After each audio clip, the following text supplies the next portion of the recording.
Iglesia, buenos días, iglesia. Que la bendición de Dios esté sobre ti. Que hoy sea un día de libertad. Que hoy sea un día donde el rumbo de tu área económica, de tu corazón, de tu mente, es transformado y dirigido por el Señor. Amén. ¿Lo reciben? Hoy vamos a hablar de un tema que hemos venido tratando todo este mes. Y es el tema de la primicia. Cuando ponemos a Dios en primer lugar, cuando honramos a Dios y Dios se agrada de esa honra genuina y sincera, y entonces se cumple el propósito y la palabra de que Dios honra a quienes le honran. Y por eso nosotros hemos venido hablando en todo este mes acerca de esas bendiciones, esas claves para alcanzar esas promesas que están en su palabra, esos principios que Dios nos enseña para que nosotros podamos recibir una bendición diferente a los incrédulos. Es la bendición sobrenatural que viene del cielo. Y es muy importante que nosotros entendamos algo acerca de la primicia. El mismo título de hoy va a mostrarnos un principio. La primicia es un principio de amor y de bendición integral. Muchas veces nosotros andamos buscando la bendición. Aquí hemos hablado que la bendición también nos persigue cuando nosotros obedecemos y escuchamos a Dios.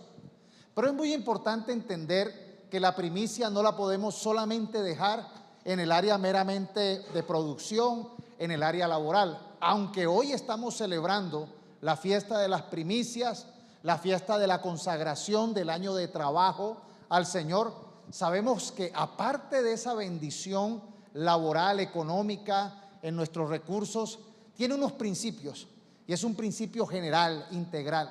Dios no solamente quiere bendecirnos en lo económico, Dios no solamente quiere bendecirnos en la productividad, Dios quiere bendecirnos de forma integral.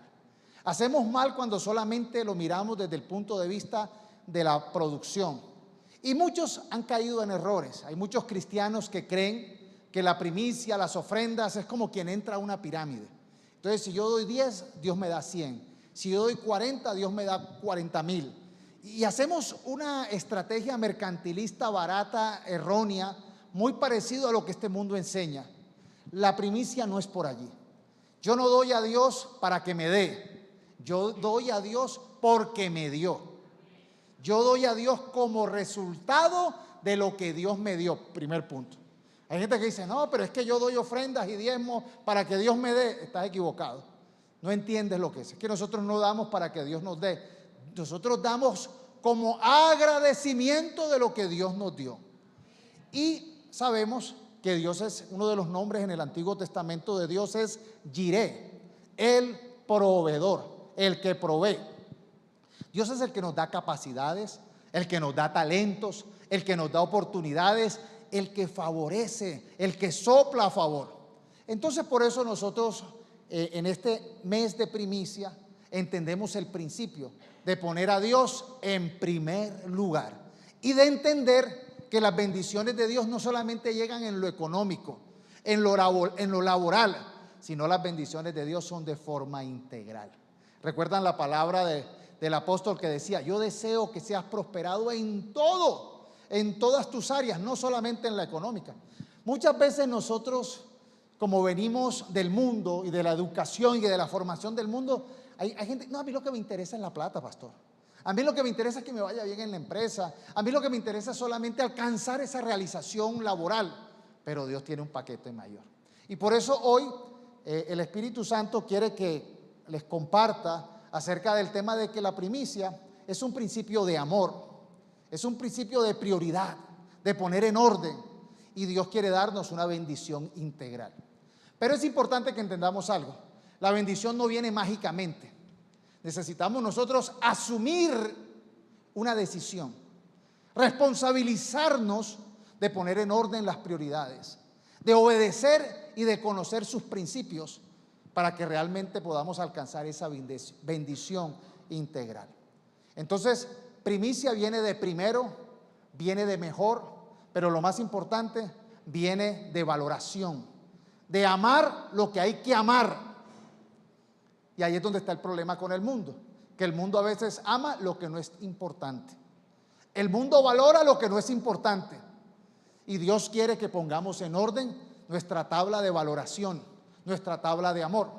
En este mundo hay gente que dice, yo valoro la empresa, yo valoro mi trabajo, yo valoro mi plata, yo valoro la rentabilidad. ¿Y qué menosprecia? La familia. Entonces muchos por valorar la riqueza, por valorar la producción, no valoran la familia. Muchos por valorar la riqueza no valoran al Dios que da la riqueza. ¿Ya ven cómo empieza la cosa al revés? Porque adoran la bendición y no al Dios que bendice. Adoran lo material y no disfrutan eso material con los amados, con los cercanos. Y por eso es que muchas veces las familias se destruyen por el tema laboral, por el tema de la riqueza. Los hermanos pelean, los esposos, los hijos. ¿Por qué? Porque la prioridad de este mundo es poner en primer lugar lo material. Y ahí es donde comienza el desorden. Jesús dijo, donde está tu valor, donde está tu tesoro, ahí está tu corazón. Algunos, su Dios es el dinero, el Dios mamón, el Dios dinero. Pero ahí, como ahí está lo de valor para ellos, todo lo demás no sirve. Y ahí hay un grave error, porque entonces no pueden disfrutar. No son bendiciones que les ayuda a crecer, que les ayuda a prosperar, que les ayuda a generar legado, sino son bendiciones como las de este mundo que traen pobreza, que traen ruina, que traen división y fracaso. Entonces necesitamos que nuestra mente cambie, entender cuál es el orden según la palabra, para que podamos entonces entender que la primicia es saber poner en orden las prioridades. Y en eso vamos a trabajar el día de hoy. Comenzamos con que la primicia está fundamentada en el amor. Cuando le preguntaron a Jesús en el capítulo 22 de Mateo, ¿cuál es el mandamiento más importante? Le preguntaron los escribas y los fariseos y los religiosos, y Jesús le respondió, el primer mandamiento, el primero, y el más importante, es una primicia. Primicia es lo primero y lo más importante. Es el que dice así, ama a tu Dios con todo lo que piensas y con todo lo que eres. Otra versión es con todo tu corazón, con toda tu mente y con todas tus fuerzas o con toda tu alma. Y el segundo mandamiento en importancia es parecido a este, y es: cada uno debe amar a su prójimo como se ama a sí mismo. Toda la enseñanza de la Biblia se basa en estos dos mandamientos. La primicia tiene que ver con poner en orden nuestra valoración, nuestro amor. ¿Qué es más importante para ti? Lo primero, Dios, el proveedor. Y lo segundo, mi prójimo, como a mí mismo. O sea, ama a tu prójimo como a ti mismo. Ese es el orden de la primicia y ese es el orden de toda la Escritura. Y ese es el orden de todos los mandatos de Dios. Amar a Dios primero y amar al prójimo, y es igual que el segundo, como a ti mismo. Entonces, la primicia no es solamente un acto de que voy a dar una ofrenda para que Dios me prospere en lo material, incluye eso, pero tiene que ver con el principio de amor, de poner en orden la valoración y el amor de las cosas. Por eso es que dice, raíz de todos los males es el amor al dinero, porque es que el dinero no es una persona, el dinero no es Dios, el dinero en sí es un material que muestra lo desenfocado que estamos, la prioridad torcida que tenemos. Y por eso es que muchas veces no se pueden disfrutar las cosas. En Proverbios capítulo 3 del 9 al 10 dice, honra al Señor con tus bienes. ¿Cómo le vamos a amar? Con lo que somos, con lo que tenemos, con nuestro corazón, con nuestras palabras. Aquí le cantamos alabanzas agradecidos, pero también con lo que Dios nos dio. Dios nos dio recursos, Dios nos dio capacidades. Honramos a Dios con lo que tenemos, con los bienes materiales y con las primicias. Y las primicias es lo mejor y lo primero. Por eso tiene que ver con algo que antes, en esa época, la economía era agrícola o agropecuaria. Entonces, la primera cosecha se ofrecía a Dios. No es que Dios se le iba a comer. Los ganados se le ofrecían a Dios. No es que Dios se lo iba a comer.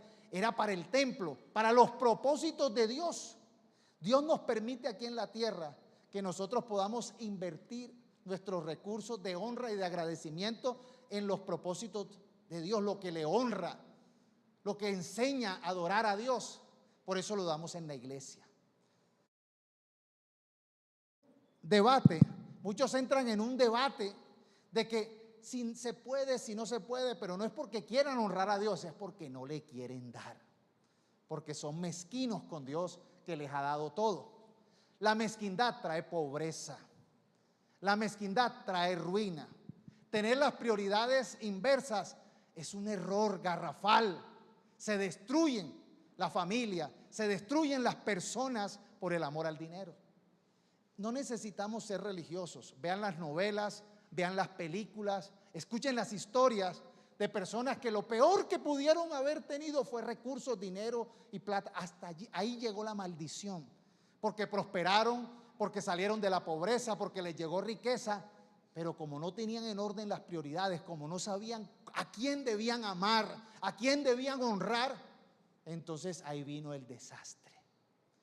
Hay muchas familias que lamentablemente la economía buena o abundante les ha traído maldición.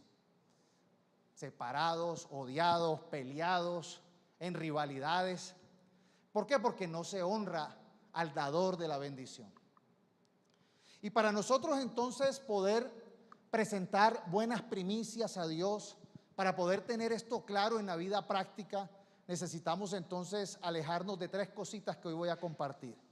Necesitamos alejarnos del conflicto, cancelar el espíritu del conflicto, número 1, dejar la amargura, número 2, y dejar la mezquindad. De eso vamos a hablar, porque no podemos presentar primicias si andamos en conflictos. No podemos decir que amo a Dios y amo a mi prójimo si paso peleando con él. No, es que la primicia es ama a tu prójimo y ama a Dios. No puedo yo decir que tengo en orden, que yo amo a Dios y amo a mi prójimo. Es más, algunos dicen, la misma escritura dice, no digas que amas a Dios si no amas a tu prójimo. Si no amas al Dios que no ves. Y, o sea, si odias a las personas que ves y dices que amas al Dios que no ves, es mentira. No es cierto. Entonces, la primicia tiene que ver con que nosotros cancelemos. Y hoy hablamos de libertad. Hoy se cantaron varias canciones de libertad. Necesitamos cancelar el espíritu de conflicto en la vida.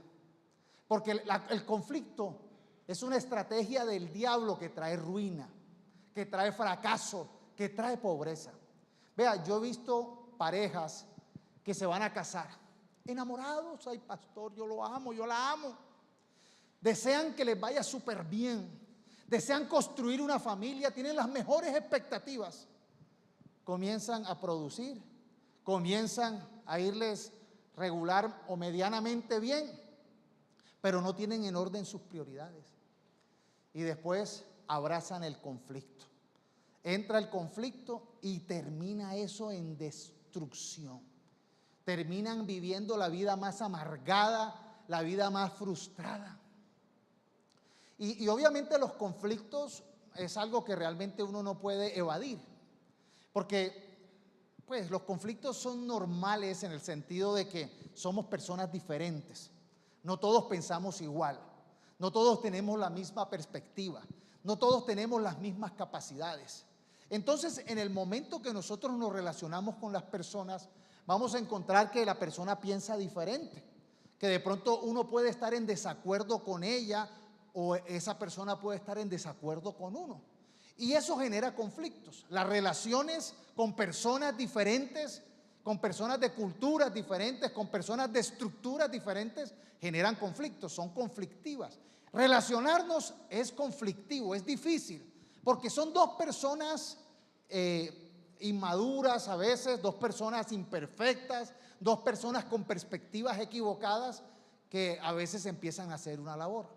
Por eso es tan importante a nivel empresarial el trabajo en equipo, Por eso es que las empresas invierten muchos recursos en especialistas en comunicación, en especialistas en parte organizacional, para que todos remen hacia el mismo lado, para que todos alcancen los mismos propósitos, porque cada quien lo quiere hacer a su manera.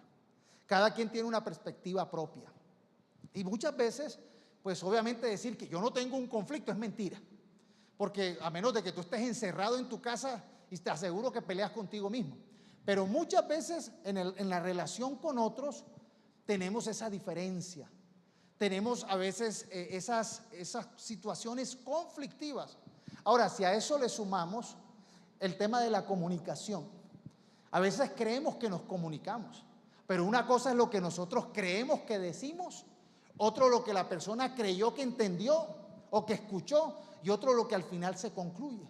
Y muchas veces la mala comunicación, sea por exceso o sea por deficiencia, genera problemas.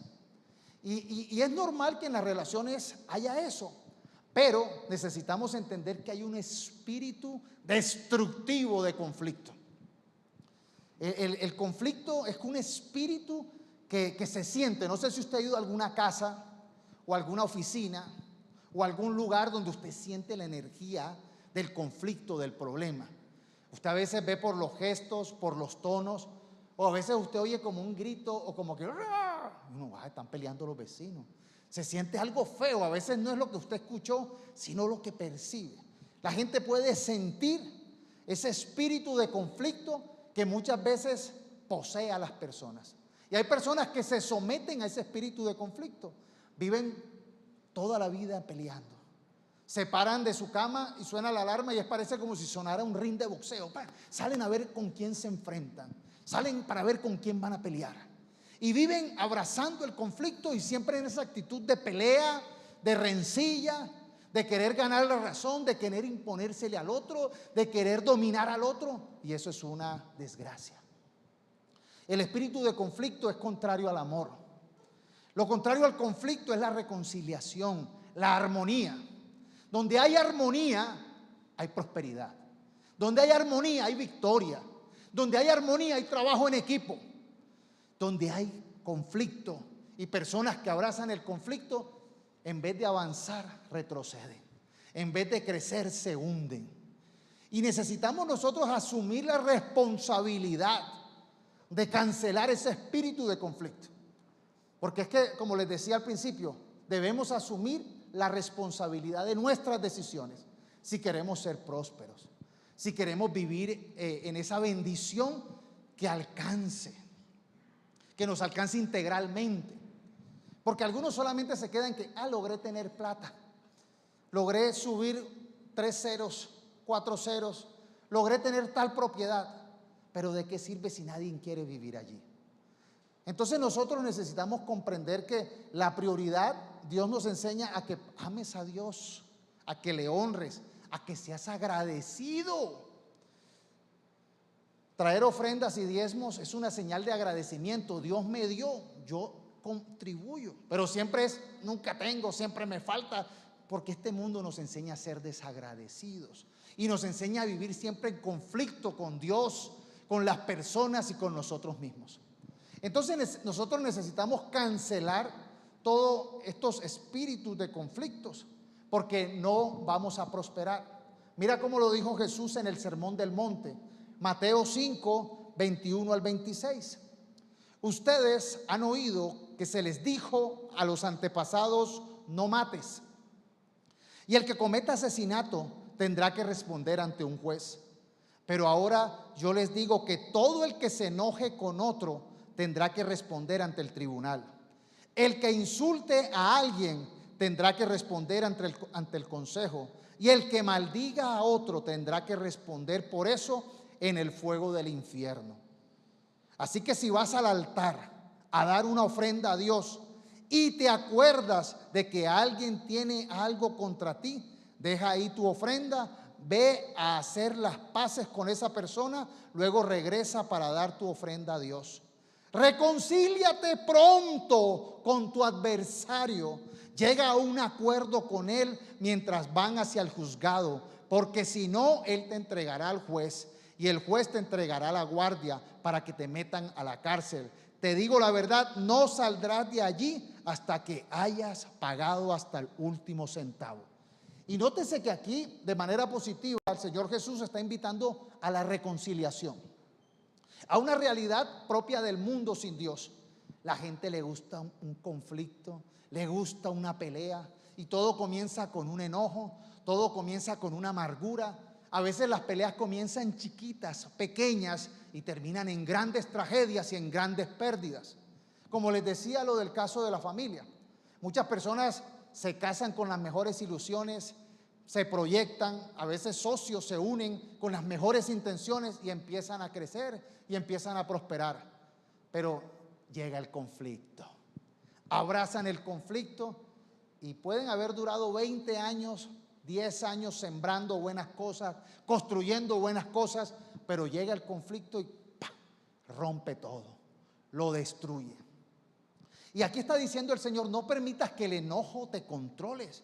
Deja de insultar al otro, deja de maldecir al otro. Y a veces nos encargamos de estar injuriando al otro, atacando, maldiciendo.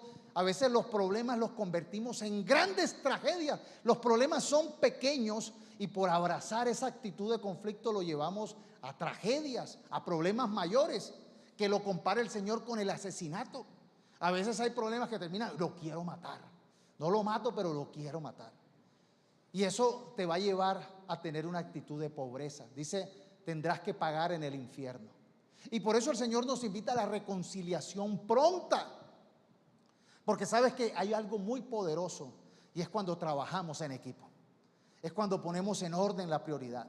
Cuando decimos: no, aquí lo que me importa realmente es yo tener una buena relación con Dios, una buena relación con mi pareja, una buena relación con mi familia, una buena relación en mi empresa, una buena relación en mi iglesia. Porque con rencillas, con conflictos, no hacemos nada bueno. Hay personas muy preparadas, no sé si usted sabe que a veces en los procesos de contratar personal, hay gente que llega con una hoja de vida hermosa. Hicieron maestría, hicieron doctorado, son especializados en lo que uno necesita. El único pequeño detalle es que es conflictivo. Pelea consigo mismo, con todo el mundo pelea, no puede trabajar en equipo. Muchas de esa gente con esos grandes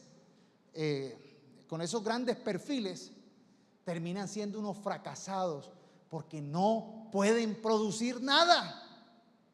Por eso nosotros como iglesia, nosotros necesitamos responsabilizarnos de ya no armar más conflicto. Eso trae pobreza, eso arruina, eso destruye.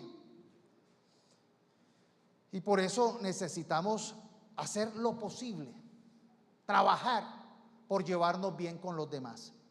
Y yo sé que eso es difícil, porque muchas veces son perspectivas diferentes, a veces hay diferencia de pensamientos, de camino, pero necesitamos entender que el espíritu del conflicto es una fuerza destructiva muy dañina. Y por eso también se pueden perder muchas veces el trabajo de muchos años, el esfuerzo que se hizo.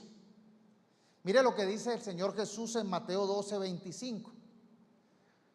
Jesús estaba respondiéndole a una acusación de que él hizo una liberación. Y entonces estaban diciendo los religiosos que él había hecho esa liberación, que a la vez era una sanidad, que lo había hecho por el príncipe de los demonios. Y él dice: vea, Satanás y los demonios saben este principio. Ellos no se dividen, ellos no pelean entre sí mismos. Los hijos de Satanás, los demonios, no pelean entre sí mismos. Ellos trabajan en sus propósitos. Y dice lo siguiente, Mateo 12:25: todo reino dividido contra sí mismo quedará asolado. Toda ciudad o familia dividida contra sí mismo no se mantendrá en pie. Por eso, si hay algo que nosotros necesitamos entender, es: trabajemos en equipo, dejemos el conflicto. Porque es que si estamos divididos, peleando contra nosotros mismos, en rivalidades, no vamos a mantenernos en pie, no vamos a llegar a ningún lado, no vamos a prosperar. Jesús dijo, bienaventurados los pacificadores. No dijo bienaventurados los que tienen la razón. Y muchas veces hay peleas pequeñas que es porque yo tengo la razón. Este es mi punto de vista. Y muchas veces por nosotros querer orgullosamente tener la razón, generamos conflicto. Muchas veces cuando atendemos a las parejas, me llegan con razones de por qué siempre pelear. Pastor, es que llega tarde, es que no me escucha, es que está pendiente. Y siempre tenemos una excusa para que el conflicto viva permanente. Pare de sufrir, tome una decisión, ponga en orden su prioridad. Ame la paz. Así como les decía que uno llega a un lugar y uno dice, uy, aquí hay conflicto, aquí hay peleas. También uno llega a lugares donde dice, aquí hay una paz. Uno ve hasta el perrito feliz. Uno no sé, la brisita es diferente. Uno ve que los pajaritos cantan con más ganas. Pero hay lugares donde el ambiente es tan pesado porque la gente ha abrazado el conflicto. Y sabes, esto es un consejo que yo estoy siendo repetitivo porque el Espíritu Santo me está diciendo sea repetitivo, para que usted abandone el conflicto. ¿Queremos ser prosperados? Pongamos en orden la prioridad de amar a Dios y amar a las personas, pero no abrace el conflicto, no abrace el problema. Ahora, lo más triste es que muchas veces cuando uno abraza el conflicto, ¿con quién pelea? Con los más cercanos, porque con los que están lejos no pelea uno. Entonces uno pelea con el hijo, con la esposa, con el amigo. Entonces cuando la gente abraza el conflicto, ¿qué problema? Se convierte, no, yo no voy allá, eso es una pelea. A veces por tener la razón, entonces vea tantas peleas que han habido por política. Hasta a la distancia, por las redes, ¿qué pelea? No, que es que este es más bandido que este, imagínense, esos son los argumentos. Y uno pelea. No, pero es que este robó tanto. Ah, no, es que este robó más. Oye, estamos hablando de dos delincuentes y peleando por cuál es menos delincuente que el otro. Ahora, en política a veces las cosas son tan sesgadas. ¿Quién dice la verdad? Pero se acaban relaciones por política. Ey, lo más triste, por partidos de fútbol, por equipos de fútbol, se quitan la vida. Y si nosotros peleamos por esas pequeñeces, a veces la realidad es que muchos hogares se destruyen por pequeñeces. Y tienen el potencial para alcanzar grandes cosas. Tienen la responsabilidad de sacar hijos que sobresalgan a sus generaciones, pero lo que están dejando en su familia es conflicto, problemas, daños. Vea lo que dice el Salmo 133, versículo 2 al 3. Pues la armonía es tan preciosa como el aceite de la unción. Hoy en día hay gente que valora, ay, ese pastor está ungido. Llegó un profeta que me dijo hasta el número de cédula. Y ese hombre hace levantar muertos de las tumbas. ¡Qué unción! Pero no tienen armonía.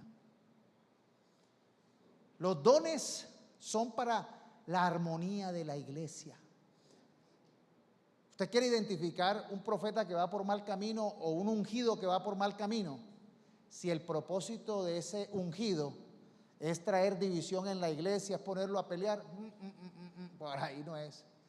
Aquí dice, la armonía es tan importante como la unción. Así que no es espiritual aquel que viene a apoyar divisiones, aquel que viene a sembrar rencilla, eso no es espiritual. Aquel que genera chismes, eso no es ningún espiritual. Yo me quedo con la armonía, entrego los dones, porque la armonía es tan importante como la unción, dice acá, obviamente es lo uno con lo otro. Dice, que se derramó sobre la cabeza de Aarón, que corrió por su barba hasta llegar al borde de su túnica. La armonía, versículo 3, es tan refrescante como el rocío del monte Hermón. ¿De qué sirve el don si no hay armonía? ¿De qué sirve tener talentos, capacidades? ¡Wow! qué hombre tan religioso, qué mujer tan religiosa, cómo habla dones, cómo tiene profecía, cómo habla de hermoso, pero no hay armonía. Dice que cae sobre la montaña de Sión y allí en la armonía, versículo 3, el Señor ha pronunciado su bendición, incluso la vida eterna. ¿En dónde? En la armonía. Donde hay armonía hay bendición. Donde hay armonía hay prosperidad. Donde hay armonía, Dios sopla su bendición. Por eso, ¿de qué sirve tener unción, talentos, capacidades, recursos, si no hay armonía?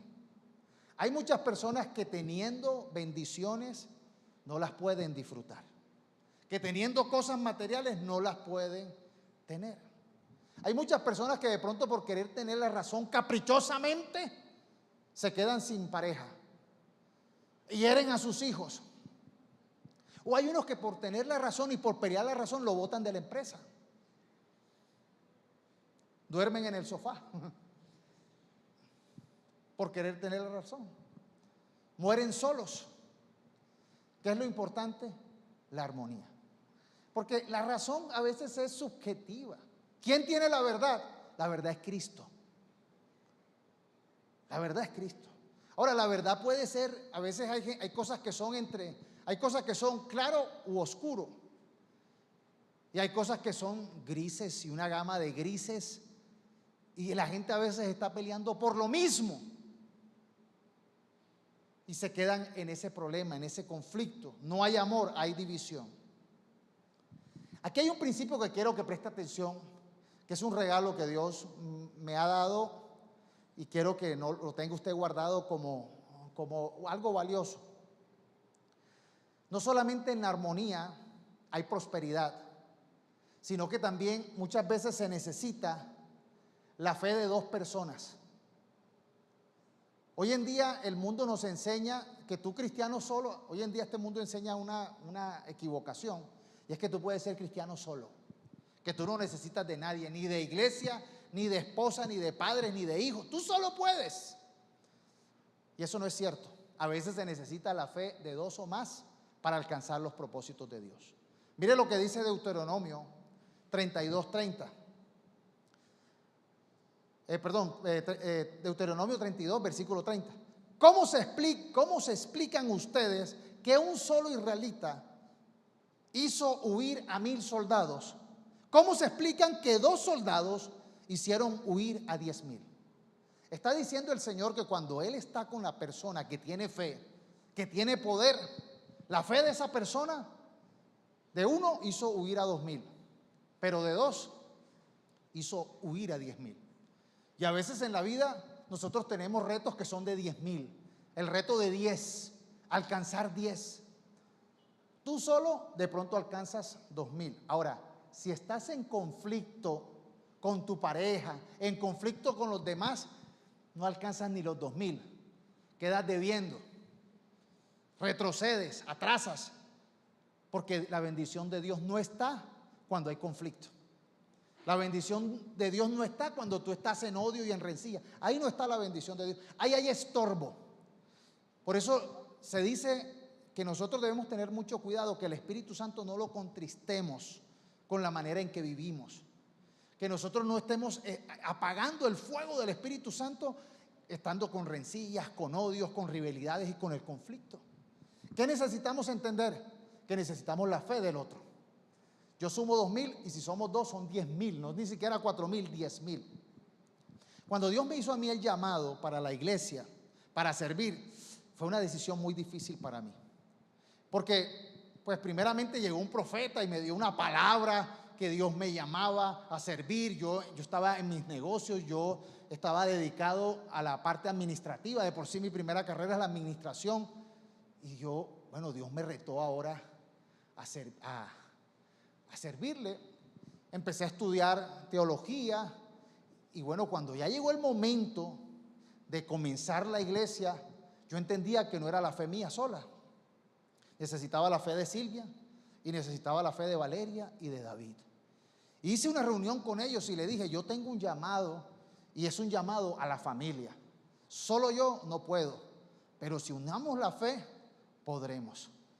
2 pelean con 10,000 y 4, 20,000. O sea que esta iglesia debe llegar a 20,000. Vamos a alcanzar a 20,000 si sumamos la fe. Hay luchas, se necesita la fe en conjunto. Por eso el Señor dice que donde 2 o más se ponen de acuerdo en su nombre. Es que Dios no dijo, no tú solo. Dios quiere que nosotros cancelemos el conflicto, la rivalidad, para poder prosperar. Porque donde 2 se pongan de acuerdo en su nombre alcanzan, logran. Y es importante que lo entendamos. Si quieres este año, que este año sea un año de progreso, comienza a ponerte de acuerdo con tu socio, con tus compañeros de trabajo. Si quieres que progrese tu familia, con tu pareja, con tus hijos, porque en el conflicto hay ruina, hay fracaso. Las personas conflictivas terminan en pobreza. Las personas que siembran odio, rencillas, que viven en eso, no prosperan. Es más, una de las cosas que dice la palabra que Dios aborrece es aquellos que siembran rencilla, que siembran división. Dios ama la unidad. Por eso la primicia es poner en primero lo importante. Lo segundo, que va en consecuencia de lo primero, de no generar, de cancelar el espíritu del conflicto, es deshacernos de toda raíz de amargura. Hay personas que tienen amargura del pasado, en sus raíces hay amargura. Y recuerdo allá en Barranquilla, hay un hotel que es patrimonio cultural, histórico, que es el Hotel del Prado, un hotel antiguo. Alrededor de ese hotel sembraron unas ceibas gigantescas, tienen más de 100 años. Yo vivía por allí y recuerdo que cuando esos árboles son amados, porque esos árboles son grandísimos, yo les he compartido esta historia, y resulta que esos árboles, han caído rayos, esos árboles no se mueren, se le cae una rama, pero esos árboles resisten, son unos árboles muy longevos y son muy bonitos. Y resulta que se cayó un árbol. Y cuando yo fui a ver el árbol no estaba ni seco, las hojas verdes, o sea, no tenía ninguna muestra de debilidad. ¿Por qué se cayó el árbol? Y empezaron a investigar y resulta que como un escarabajo, una plaga, había llegado y se había metido en la raíz. Y se había carcomido un lado de una raíz, la venía debilitando, y eso cuando sopló una brisa hizo que el árbol perdiera estabilidad y ¡pum!, cayó. Se perdió un gran árbol. Así es la vida de muchos. Muchos se ven robustos, se ven reverdecidos, se ven saludables, pero no han sanado su problema de raíz. Tienen amargura, tienen rencilla. Y eso hace que ya no es que abracen el conflicto, es que están prisioneros. ¿Se recuerdan que Jesús dijo que el Espíritu de Dios lo había ungido para traer buenas noticias, para anunciar el año del Señor y para liberar a los que estaban en cárceles? Y no supimos de nadie que literalmente haya sacado él de una cárcel. ¿Pero a qué se refería? A las cárceles espirituales, a esas cárceles de amargura, de resentimiento, de odios. Lo primero que uno debe hacer cuando llega a Dios es: Señor, sana mis heridas. Porque es que hay gente que, ay, que me hicieron hace 40 años y toda la vida resentidos por lo que pasó hace quién sabe quién. Y lo peor es que el culpable, no, el que pagó fueron los presentes. Sufrieron los hijos, sufrieron los amigos, sufrió la iglesia. Todo el que se relaciona con una persona que tiene raíz de amargura sufre. Porque como es la palabra, le amarga, se amarga a él y amarga a los demás. Son esas personas que muchas veces usted los ve como tristes, como deprimidos, y no saben por qué. Porque algunas veces la depresión y la tristeza es consecuencia de una raíz del pasado que hay que sanar. ¿Cómo se sana? Pidiendo perdón, pidiéndole libertad al Señor, perdonando. Es que perdonando no es decir la otra persona hizo bien, perdonando es decir yo me libero de ese veneno. Yo soy libre, yo tengo la oportunidad de vivir en paz, de construir un nuevo presente, un nuevo futuro. En Cristo Jesús nacemos a nuevas criaturas. Pero sabes, lamentablemente hay personas que abrazan esa amargura y supuestamente son cristianos y todavía sufriendo de esa amargura que los tienen esclavos, atados. Por eso las canciones de hoy proféticamente nos decían: somos libres de las cadenas, somos libres de la cautividad. Ya tenemos un nuevo presente y un futuro nuevo en Cristo Jesús. Las personas que tienen esa raíz de amargura, usted las nota, porque de repente, de manera irracional, usted dice: ¿y por qué me respondió así? ¿Por qué se ofendió? ¿Por qué no le hicimos nada malo? Pero llegan con esa actitud de que ustedes también me deben y me las van a pagar. Le pasan factura a aquel que no les hizo daño. Y ahí es donde tenemos que pedirle al Señor libertad. Porque la raíz de amargura genera conflictos, genera divisiones, genera heridas en otros. Y eso debemos cancelar. Hebreos 12, versículo 14 al 15 dice: esfuércense. No es fácil, hay que esforzarse. Esfuércense por vivir en paz con todos y procuren llevar una vida santa, porque los que no son santos no verán al Señor. Cuídense unos a otros para que ninguno de ustedes deje de recibir la gracia de Dios. Tengan cuidado de que no brote ninguna raíz venenosa de amargura, la cual los trastorne a ustedes y envenene a muchos. La carta de Santiago, capítulo 3, 16 dice: porque donde hay envidias y rivalidades, también hay confusión y toda clase de acciones malvadas. ¿Queremos prosperar? ¿Queremos que la bendición nos acompañe? Debemos cancelar la envidia, la pelea, el pleito, dejar de sembrar discordia, dejar de estar siempre en el rencor. Y esto es una tarea que hay que esforzarse. Padres, no enseñen a sus hijos a tener rencor. Eso está malo, ustedes los están envenenando. Enseñen a sus hijos a perdonar, a salir adelante. Si usted enseña a su hijo a estar amarrado en la cárcel del rencor y del resentimiento, lo está llevando a una pobreza mental y espiritual, a una ruina. El Señor vino a darnos libertad. Recibe la libertad en el Señor, supera esa situación, pero no creas el ambiente, no formes el ambiente en tu hogar.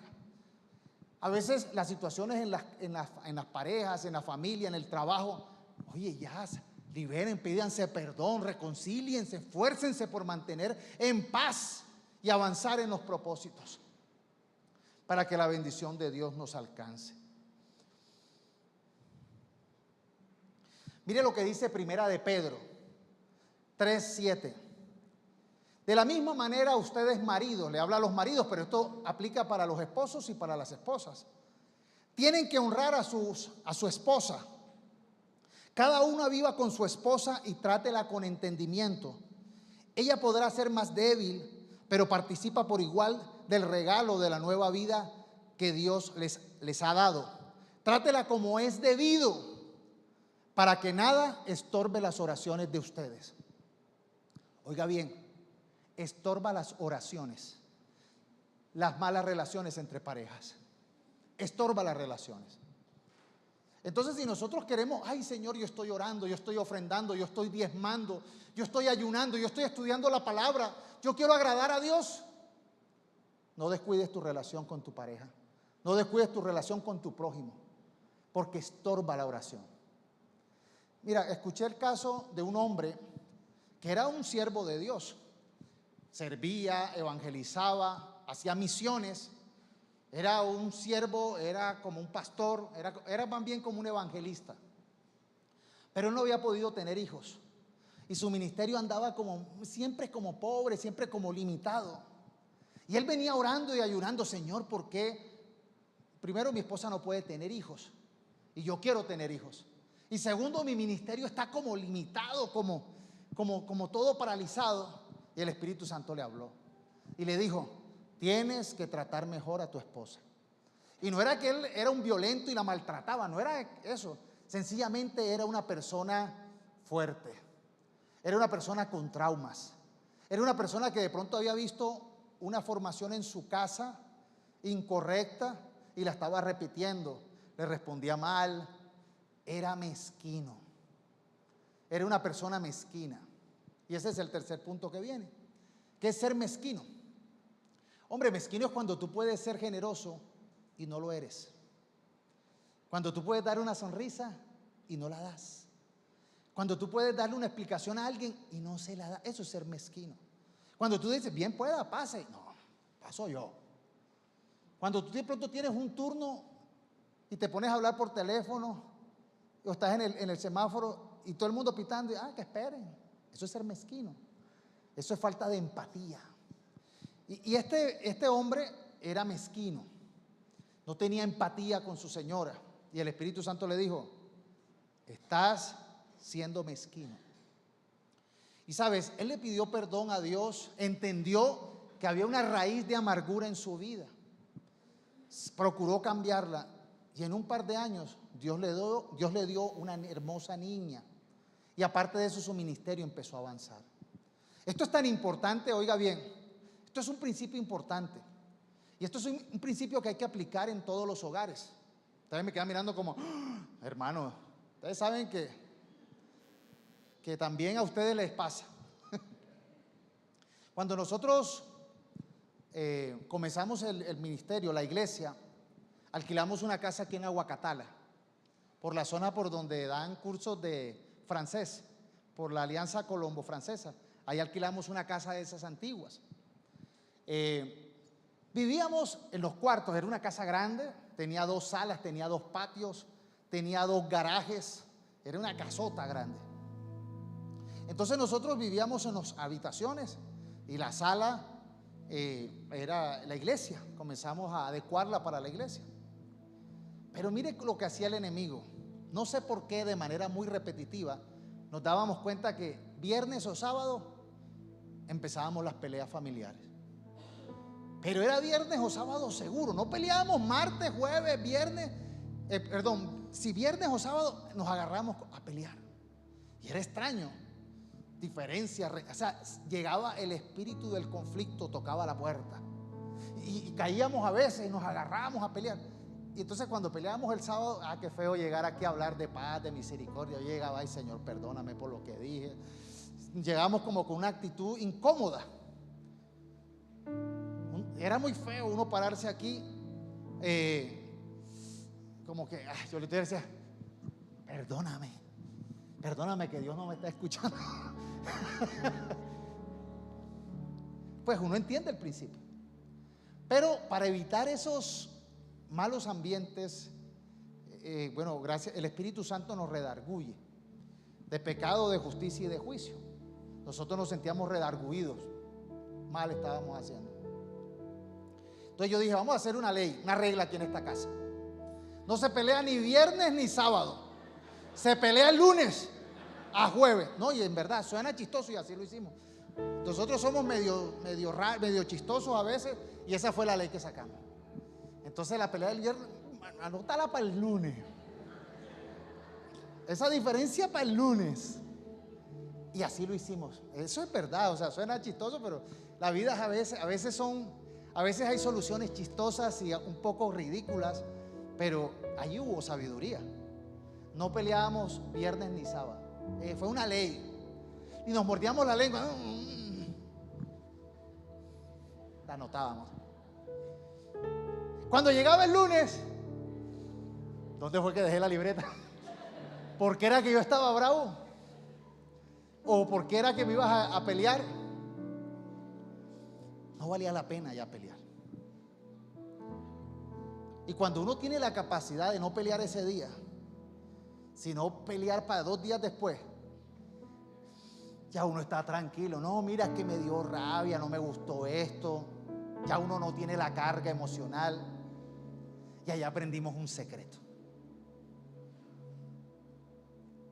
Cuando uno está lleno de ira, de rabia, mejor para. Ahora, afortunadamente, la iglesia nos hizo un bien para nosotros. Porque lo que antes era imposible parar, no, eso parecía cuando pasaba un problema ya se vino. ¡ah!, se armó el problema. No hay quien lo frene, ni quien se meta para frenarlo. Aquí voluntariamente llegamos a ese acuerdo. Oye, dejamos de pelear. A veces nos extrañamos, y llevamos tantos años y no peleamos, vamos a ver qué encontramos. No, tampoco, pero es el hecho de que muchas veces es esforzarnos, es buscar caminos para nosotros no vivir en el constante conflicto. Y sabes, ese pequeño ejercicio honró a Dios, porque es que Dios sabía que tuvimos que menguar el orgullo, el querer tener la razón, el de pronto uno, uy, por Dios. Pero qué bonito, porque Dios nos bendice. Cuando uno de pronto por Dios no le canta la tabla al otro, uno por Dios de pronto, eso ayuda. Yo soy de mecha corta, mis hermanos. No crean que es que yo soy Buda o este Gandhi. Yo no tengo esa paciencia. Yo soy mechita corta. ¡Bum! Cuento hasta 3 y ya. ¡Bah! Pero yo decía, lo apagaba. El lunes lo aprendo. Pero ya empezó la paz a llegar, la armonía. A veces nos dábamos cuenta que Satanás nos tienta, nos pone un problema, porque él quiere que estemos distraídos en la pelea en vez de estar intercediendo en la solución. A veces divide para eso. Satanás sabe que donde nos pongamos de acuerdo a orar y a interceder, el reino de las tinieblas cae. Entonces nos pone a pelear. Por eso no podemos nosotros este año permitir ni que el conflicto, ni que la división, ni que la amargura nos aleje. Lo último es la mezquindad. Como les decía, a veces somos mezquinos, no somos generosos. Y sabes, hay que aprender a ser generosos, porque el que es generoso prospera. Oiga bien, al que es generoso prospera. Dile al que está a tu lado, al que es generoso prospera. Este mundo dice lo contrario. Este mundo dice, al que es generoso le va a quedar faltando. Pero eso es lo que dice este mundo. Pero lo que dice Dios es que al generoso prospera. Proverbios 12:23. Los justos solo abrigan buenos deseos. La esperanza de los impíos es el enojo. Primer punto que hablamos. Proverbios 12:23 al 28. A quien reparte generosamente, dice otras versiones, más se le da. Los tacaños acaban en pobreza. El que es magnánimo, habla de misericordia, la generosidad. Al que es magnánimo prospera. El que sacia a otros será saciado. El que acapara el trigo, el pueblo lo maldice, pero bendice al que lo vende. El que procura el bien es bien favorecido. El que procura el mal le sobreviene. El que confía en sus riquezas fracasa. Los justos, en cambio, reverdecen como ramas. Entendiendo el principio de la primicia, hoy estamos aquí celebrando el Día de las Primicias. Las primicias era una fiesta o una actividad que se hacía en el Antiguo Testamento. Por eso se ponen frutas, porque tienen que ver con las primeras cosechas. Pero era agropecuario también, con las primeras crías. La gente honraba a Dios con lo mejor, con lo primero, de lo que había recibido. Ahora, la bendición es que Dios dice, tú me agradeces y yo te doy más. No debería, porque en verdad ya es una gracia. Gracias, Señor, pero dice, por ser agradecido te doy más. El que en lo poco es fiel, en lo mucho será puesto. Entonces, era una fiesta agrícola, agropecuaria, donde en esa época la economía era agropecuaria. Entonces en los ciclos se traía lo primero y lo mejor a Dios. Se honraba, se daba gracias. Y nosotros lo unimos con la consagración del trabajo, porque sabemos que si Dios bendice nuestro trabajo, vendrá abundantemente. Y entendiendo que la primicia tiene que ver con tener esa actitud de amor, que la bendición no solamente sea económica, no solamente sea material, sino que podamos disfrutarla en familia y que podamos prosperar en sus propósitos. Eso es la ecuación completa, ese es el plan de Dios, esa es la voluntad de Dios, que es buena, agradable y perfecta. Por eso me demoré un poquito, pero era necesario mostrarles la línea. Y acérquense allá atrás donde Patri. Dios les bendiga.